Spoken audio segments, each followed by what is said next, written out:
Bon alors, normalement, nous aurions dû nous rencontrer dans un lieu qui te tient à cœur, Amandine, mais le contexte en aura décidé autrement. Donc, je vais te laisser choisir un univers sonore, et puis je le rajouterai au montage. Je voudrais une ambiance qui fasse plutôt autoroute, circulation. Un lieu que j'aurais choisi, si je peux le dire tout de suite, c'est le Nouveau Monde. C'est un carrefour, donc c'est un grand axe de circulation. Un rond-point qui relie en gros des départementales, je crois. C'est celui qui est à côté de Souls, en fait, c'est ça, dans le Haut-Rhin ? C'est ça, oui. On y va pour ce premier podcast. Aujourd'hui, Amandine est sur écoute.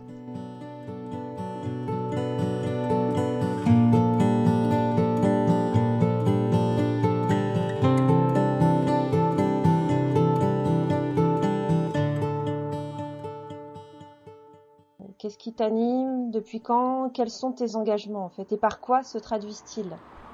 En fait, si j'ai choisi aussi cette ambiance sonore, c'est pas par hasard, c'est parce que pour moi, c'est emblématique de beaucoup d'incohérences dans le fonctionnement de la société actuelle et de nos modes de vie. Du coup, derrière, ça me permet aussi de donner envie aux gens de faire pareil et pas que ce soit perçu comme une punition non plus. Moi, j'utilise beaucoup mon vélo, c'est mon moyen de transport principal.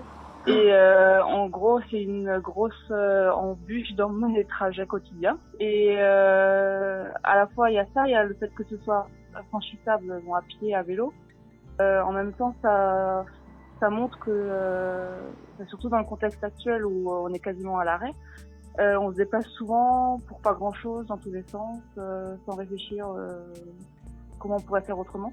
C'est en tant que citoyen de toujours remettre les choses en cause, de se demander pourquoi on fait des choses, est-ce que c'est vraiment utile, est-ce qu'on pourrait pas les faire autrement et mieux, déconstruire les choses un peu, de se demander pourquoi elles sont faites comme ça. Et en fait, depuis qu'on est gamin, on nous impose un peu une façon de voir les choses et de les vivre et de les faire. Et il y a souvent beaucoup d'autres façons de le faire aussi. De faire des petites choses comme ça à son échelle, c'est-à-dire prendre son vélo, faire consommer local, avoir une façon de jardiner différente de ce qu'on a pu faire pendant des années. Et donc toi, c'est cet engagement que tu as, donc il prend racine dans les convictions que tu viens de nous exposer. D'où viennent-elles en fait ces fameuses convictions? Je pense que ça vient de ma mère qui m'a appris pas mal de choses. Pas forcément sur l'environnement, mais juste de remettre les choses en cause, de pas penser qu'il y a une seule façon de faire les choses. J'avais 16 ans, elle a commencé à être végétarienne, j'ai un peu suivi et je me suis intéressée à la nature, aux oiseaux. Elle m'a toujours dit qu'il fallait pas s'interdire de faire des choses. En fait, on oscille tous en ce moment entre des phases donc, de colère, d'espoir, de désillusion, de dégoût. Quel serait toi ton coup de gueule actuel? Le coup de gueule actuel, c'était on est confinés et on est censé faire justement nos achats de première nécessité pas loin de chez nous.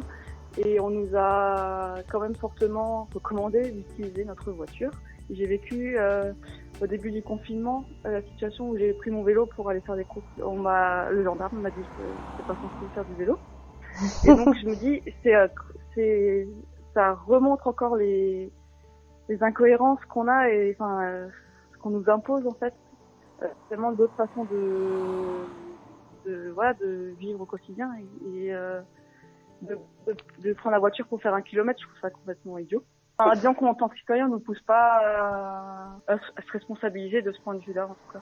Il faudrait que la norme s'inverse, en fait. Alors, dans cette crise qu'on traverse, on parle beaucoup du monde d'après. À quoi ressemblerait-il ce monde d'après dans tes rêves les plus fous? Moi, ça serait un monde sans voiture, où on inverserait la piste cyclable et la piste automobile. Et un monde aussi où les jardins seraient beaucoup plus... alors pour beaucoup, ils seraient désordonnés, mais beaucoup plus riches et foisonnants. Parce que qu'est-ce qui t'embête dans ces jardins qui sont un peu... je veux dire? À la française. C'est de vouloir tout rendre un peu géométrique en fait, que tout soit de tout maîtriser.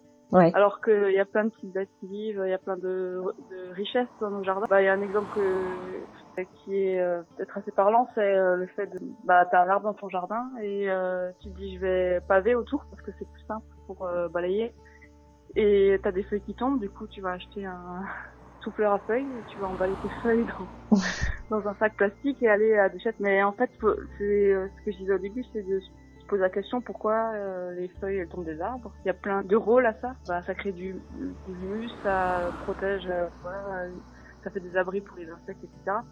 Nous, on a conçu tout un tas d'outillages, en fait, pour juste nettoyer, ranger nos jardins, etc. Et c'est pas naturel, quoi. On se donne plus de boulot, en faisant, je sais pas, des choses qui sont pas forcément utiles, finalement. En ces temps confinés, là, on rêve tous d'espace de liberté. Toi, dans ce monde d'après, de quoi aimerais-tu t'affranchir? Une voiture avec une assurance. Et je voudrais m'affranchir. Là, on a une chance quand même avec cette crise, c'est qu'on a des données qui nous montrent que là, on a tous arrêté en même temps de se déplacer, de consommer certaines choses, de plus prendre l'avion. Et du coup, on a la preuve rapide que ça a eu un effet positif. Il y a moins de pollution, on a émis moins de gaz à effet de serre. Donc là, on peut pas avoir de meilleure preuve que si on fait tous les choses au quotidien, ça aura un effet, quoi. La mauvaise situation dans laquelle on s'est mis, c'est aussi parce qu'on a tous fait les choses. C'est que des humains qui ont engendré un changement climatique, la pollution de l'air, de l'eau, etc. Merci Amandine. Vous étiez donc avec nous sur Écoute, et en attendant le prochain, n'hésitez pas à inviter un max de vos contacts à découvrir ce nouveau magazine audio. À bientôt.